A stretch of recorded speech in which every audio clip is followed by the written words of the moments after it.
ብሌኔ አትበለኝ አንተ መሰሪ ከሃዲ የበግ ለምድ የለበስክ ተኩላ ነህ እሺ ቆይ እንዴት እንደዚህ ተጫውትብኛለህ ለካ እናቴ ታገተችብኝ ብዬ ያለቀስኩት ካጋቿ ጋር ነው እኔ አቅፌ ሳለቅስ አንተ ግን አቅፈኝ እየሳክብኝ ነበር ብሌኔ እባክሽ አዳምጪ ይሄን ነበር እኮ ልነግርሽ ነበር ምን እናትሽን አግቼ አሰቃዩት ልትለኝ ነበር እሷ ሞታ አንቺ አዘር ውስጥ ገብተሽ እኮ ከማይ ብዬ ነው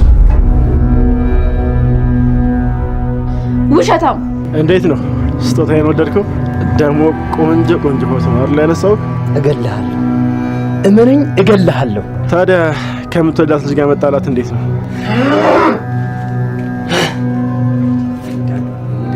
የብሌን እናት የቅርብ ዘመድ ነኝ የት እንዳለች አውቃለሁ የብሌን ወላጅ እናት የት እንደምትገኝና ስለሷ ሁሉንም ነገር በአካል እነግርሻለሁ የምር እናቴን የሚያውቃት ሰው ተገኘ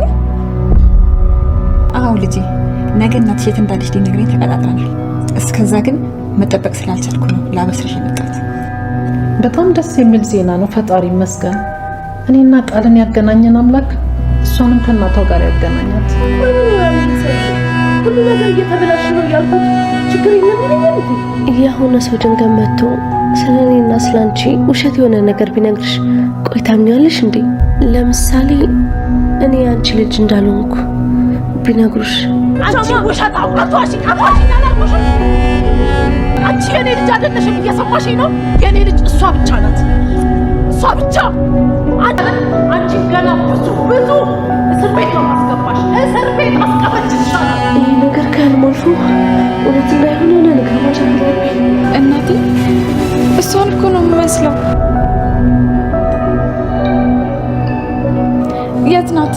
የት ነው ማገኛት እዚሁ አዲስ አበባ ናት ሰውየው ራሱ ይዟት ይመጣል ብሌን ያደረካት ነገር አይችላል ብታይቺ ገረጭ የእውነት እናቷን ያገኘሽ መስሏት እንዴት ደስ እንዳላት ብታይ በጣም ጥሩ በርግጥ በኃይሉ የዘረጋው ተንኮል ሰርቶለታል ብሌንም እዛጋ ትክክለኛ እናቷን ያገኘች መስሏት በጣም ደስተኛ ሆናለች ማለት ነው እሱ ይሄንን ነገር ያደረገው እዛጋ እንደተናገረው ብሌንን ከመንገዳቸው ዞር ለማድረግ ነው እሷ እናቷን መፈለግ የሚለውን ነገር እንድታቆምና ምንም አይነት እንቅስቃሴ ሳታደርግ እዛጋ እናቴን ወላጅ እናቴን አግኝቻለሁ ብላ አርፋ እንድትቀመጥና እነሱ ደግሞ እዚህ ጋር ከቃል ጋር ሆኖ ሰላምን ንብረቷን ወደ ቃል ይደረጋል ከዛም በኋላ ሰላምን አስወግዶ ንብረቱን መውሰድ የሚለውን ነገር ነው በኃይሉ አስቦ ለዛ ነገር ደግሞ ብሌን በመሃል እየገባች እየረበሸችው ስለሆነ ለዛ ነገር እሷን ከመንገዱ ዞር እያደረጋን ነው ማለት ነው በእርግጥ እዚህ ጋር ብሌን ብቻ ሳትሆን የብሌን አሳዳጊ እናት ገነትም ተሸውዳለች እሷን በጣም ደስተኛ ሆናለች ለምን ከተባለ ቀደም ብላ ብሌን ብዙ ጊዜ ስትጠይቃት ነበር ወላጅ እናቴ ናፍቃኛለች ሞታም ከሆነ አርፌ ልቀመጥ በህይወት ካለችም አንዴም ቢሆን አይኗን ማየት እፈልጋለሁ ብላ ደጋግማ እሷ ራሱ ስትጠይቃት ነበርና እዚህ ጋር ደግሞ የብሌን ጥያቄ መልስ ሲያገኝና የብሌን ወላጅ እናት ተገኘች የሚለውን ነገር ስትሰማ በጣም ደስተኛ ሆና ነበር አሁን ደግሞ የብሌን ወላጅ እናት አቃታለሁ የት እንዳለች አሳይሻለሁ ብሎ ፎቶውን የላከላት ልጅ ወላጅ እናት ተብላ በኃይሉ ያዘጋጃትን ሴትዮ ይዟት እየመጣ እንደሆነ ናግራታለች ማለት ነው ግን ደግሞ እዚህ ጋር ይሄንን ነገር ቃልና በኃይሉ በስልክ ሲያወሩ ዳግም ደግሞ ከጀርባው ሰምቷል ማለት ነው ችግሩ እዚህ ጋር ዳግም ይሄንን ነገር የሰማው ከብሌን ጋር በተጣሉበት ሰዓት ነው ብሌንን እዚህ ጋር የሰማውን ነገር እንዳለ ቢነግራት ብሌን ላታምነው ትችላለች ማለት ነው ለምን ከተባለ ፎቶውን እያየች እንመሳሰላለን እኔውኑ ነው የምትመስለኝ እናቴ እያለች እያወራች ነበርና ዳግም ደግሞ እዚህ ጋር በኃይሉና ቃል ሆኖ እየተጫወቱብሽ ነው እያታለሉሽ ነው እቺ አሁን መጣች የተባለችው ሴትዮ ወላጅ እናትሽ አይደለችም የሚለውን ነገር ቢነግራት ራሱ ብሌን እዛ ጋር በሱ በጣም ስለተናደደች ላታምነውም ትችላለች ማለት ነው እሷ እያሰበች ያለችው ያኔ አሳዳጊ እናቷ ገነት ታግታ ለሱ ነበር እየሄደች ስታወራ የነበረውና ስታለቅስ የነበረው እሱ ደግሞ አቅፎ ሲያባብላን ነበርና አሁን ላይ እየመሰላት ያለው ያኔ አቅፈ ስታባብለኝ እኔ የምሬን እውነት እያነባው አንተ ደግሞ በውስጥ እየሳክብኝ ነበር ምን አይነት ሰው ነው እያለች እዛ ጋር በሱ ምን ያህል እንደተናደደችና ምን ያህል እንደተበሳጨች እየነገረችው ነበር ማለት ነው።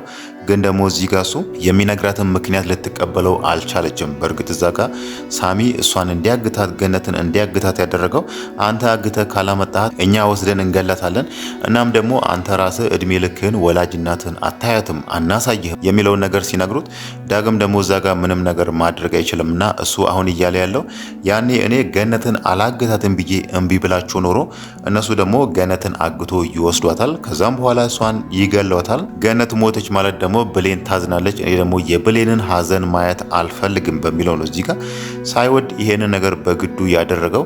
ግን ደግሞ ብሌን ይሄንን ነገር ልታምኖ አልቻለችም። ውሸታም ነህ እየዋሸኸኝ ነው ብለዋለች ማለት ነው። በእርግጥ ገነት ይሄንን ነገር ሲነግራት ይቅር ብለዋለች። እናም ደግሞ እሱ የነገራትን ነገር ራሱ አምነዋለች።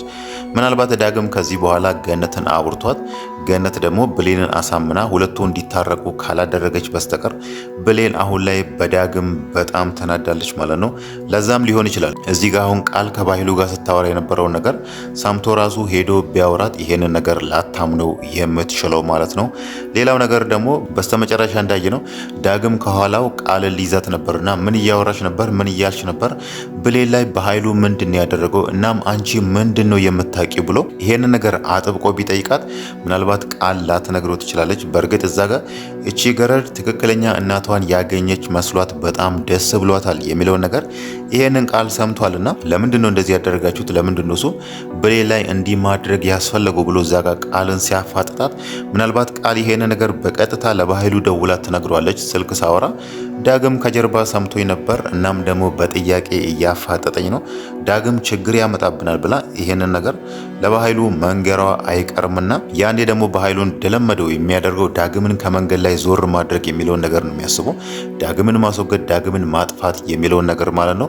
እዚህ ጋር ዳግም ማድረግ ያለበት ይሄንን ነገር እንደሰማ ቃልን ማሳወቅ የለበትም ማለት ነው። ቃል አወቀች ማለት ይሄ ነገር በቀጥታ በኃይሉ ጋር ደረሰ ማለት ነው። በእርግጥ ዛሬ ራሱ ይሄ የመጀመሪያው የታቀደ እቅድ የባህሉ እቅድ ሆነ እንጂ እዛ ጋር እውነት የብሌንን ወላጅ እናት የሚያቅሰው ደውሎ ቢሆን ኖሮና ያኔ ደግሞ ገነት መታ ነበር እዛ ጋር ለብሌን ስትነግራት የነበረው ይሄንን ነገር ደግሞ የነገረቻት ቃል ባለችበት ነበር። ይሄንን ነገር በኃይሉ ባያቅድና የባህሉ ስራ ባይሆን ኖሮ ይሄ ነገር ራሱ ተበላሽቶ ነበር። ቃል እዛ ጋር እንደሰማች ወዲያኑ ነበር ለባህሉ የምትደውለውና ባህሉ ደግሞ ይሄ ደውሎ የብሌንን ወላጅ እናት የት እንዳለች አውቃለሁ እኔ አሳያቸዋለሁ ያለውን ነገር ወይ ሰውየውን ፈልጎ ያገኘዋል ወይ ደግሞ በዚህ መሃል ይሄ ነገር እንዳይሳካ በመሃልም የሆነ እንቅፋት ያስቀምጥ ነበር ማለት ነው። ግን ደግሞ መጀመሪያውንም እቅዱን ያቀደውና ይሄንን ነገር ያስቀመጠው እሱ ስለሆነ ነው ማለት ነው። ለዛም ነው ቃል ደውላ ስትነግረው በኃይሉ ነገሩን ቀለል አድርጎ ተይው ችግር የለውም እኔ ይሄንን ነገር አስተካከላለሁ እያለ ቃልን ግራ እስከሚገባ ድረስ ሲመልስላት የነበረው ማለት ነው።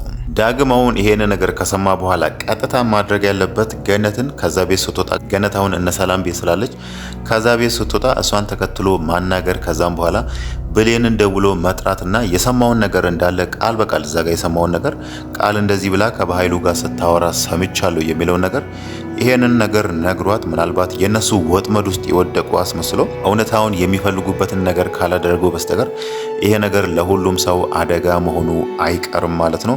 ሌላው ነገር ደግሞ የሳሚ ነገር ነው። ሳሚ ባለፈው ብሌን ስታለቅስ አይኗን እያያት ነበርና አሁን ደግሞ እሷን እየወደዳት እያፈቀራት እንደሆነ እያወራ ነው። ዛሬ ላይ እንደውም ለሷ ቸኮሌት ልኮላት ስልክ ደውሎ በስልክ ሲያወራት ነበር። እንደተመቸችው ቆንጆ እንደሆነችና አይኗ ራሱ እንደሚያምር እየናገራት ነበርና እዚህ ጋር ደግሞ ብሌን ማን እንደሆነ አታውቅም። ያ ሰው በእርግጥ እዛ ጋር ሳሚ የሚባል ልጅ ከባህሉ ጋር የሚሰራ ልጅ እንዳለ ብታቅና ልጁን በአካል ብታቅም ግን ደግሞ እሱ ይወደኛል ያፈቅረኛል የሚለውን ነገር ልትገምት አትችልምና በስተመጨረሻ ላይ ስልኩን ዘግታበታለች ማለት ነው። ግን ደግሞ ሳሚ ሲያወራ የነበረው ብሌን እኔ እንዳልወደሽ ጸልይ፣ እኔ ወደድኩሽ ማለት አንቺን ለማግኘት ምንም ነገር አደርጋለሁ ብሎ በሷ ፍቅር ሙሉ ለሙሉ ከተያዘ እሷን በእጁ ለማስገባት ደግሞ ምንም ነገር ማድረግ እንደማይችል ከራሱ ጋር እያወራ ነበር ማለት ነው። ይሄ ነገር ደግሞ ለዳግም አደጋ ይዞበት እንደሚመጣ ግልጽ ነው ማለት ነው። ከጊዜ በኋላ ከቀናቶች በኋላ ዳግምና ብሌን መልሶ መታረቃቸው አይቀርም። ብሌን አሁን ላይ ያየችው ነገር ዳግም የሰራው ነገር ዱብዳ ሆኖበት በስሜት ተመርታ ነው አሁን የተናደደችው። ከጊዜ በኋላ ገነት ይሄን ነገር ካወራቻትና ካሳመነቻት ከዳግም ጋር መጣላታቸው አይቀርም። ሁለቱም ደግሞ ተፈላልጓልና ወደ ፍቅር መግባታቸው አይቀርም። ይሄ ነገር ደግሞ ለሳሚ መጥፎ ዜና ስለሚሆን ሳሚ እዛ ጋር ብሌንን ለማግኘት ከዳግም ጋር ጸብ መፍጠሩ አይቀርም። ዳግምን ደግሞ እሱን ላጥፋው፣ እሱን ከመንገድ ላይ ዞር ላድርግ በሚለው ዳግም ላይ ጉዳት ለማስከተል ወይ ደግሞ ጉዳት ለማድረስ መንቀሳቀሱ አይቀርም ማለት ነው። ለዛም ነው እሱ ራሱ ምን አይነት ክፉ ሰው እንደሆነና ምን አይነት መጥፎ ሰው እንደሆነ ራሱን ስለሚያውቅ ነው እዚህ ጋር ብሌን እኔ እንዳልወድሽ እኔ እንዳላፈቅርሽ መጸለይ ያለብሽ፣ እኔ ያፈቀርኩሽ ወደድኩሽ ማለት ደግሞ አንቺን ለማግኘት ምንም ነገር አደርጋለሁ እያለ ሲያወራ የነበረው ማለት ነው። መጀመሪያም ደግሞ ዳግም እዛ ጋር ብሌንን ሲያግታት የሚለው ነገር ለራሱ እቅድ ነበር ያንን ነገር ያሰራው። ግን ደግሞ ዳግም መልሶ የብሌንን አሳዳጊ እናት ገነትን ሲያስመልጣት ከሩቅ ቆሞ ሲያይ ነበርና እሱ ላይ ፎክሮ ነበር ከራሱ ጋር ሲያወራ የነበረው። ሰራልሃለሁ ጠብቅ ብሎት ነበርና እናም ደግሞ የመጀመሪያውን ሰራልሃለሁ የሚለውን እርምጃ እዛ ጋር ዳግም ገነትን ሲያግታት ፎቶ አንስቶ ነበርና ያን ፎቶ ለብሌን መላክ የሚለውን ነገር ነበር ያደርገው። እሱ እዛ ጋር ያንን ነገር ያደረገው ብሌንና ዳግም እንዲጣሉ ስለፈለገ ነው። አንደኛ ዳግምን ይቀጠዋል፣ ሁለተኛ ደግሞ ዳግምና ብሌን ከተለያዩ እሱ ደግሞ በመሃል ይገባና ብሌንን የራሱ ያደርጋል። ያንን ነገር አስቦ ነው በአንድ ድንጋይ ሁለት ወፍ በሚለው ደስተኛ ሆኖ ለዳግም ደውሎ የላኩልህ ስጦታ ለብሌን የላኩላት ስጦታ እንዴት ነው ተመችቶሃል? የወደዳትና ያፈቀራትን ሴት መጣላት ስሜቱ እንዴት ነው ብሎ እሱ ላይ ሲያሹፍበትና ሲሳለቅበት የነበረው ማለት ነው። ሌላው ነገር ደግሞ የቃል ጉዳይ ነው። ቃል አሁን ላይ በጣም የተጨነቀችና ያሰበች ይመስላል። ከጊዜ ወደ ጊዜ አንድ ቀን ይሄ እውነታ መውጣቱ አይቀርም።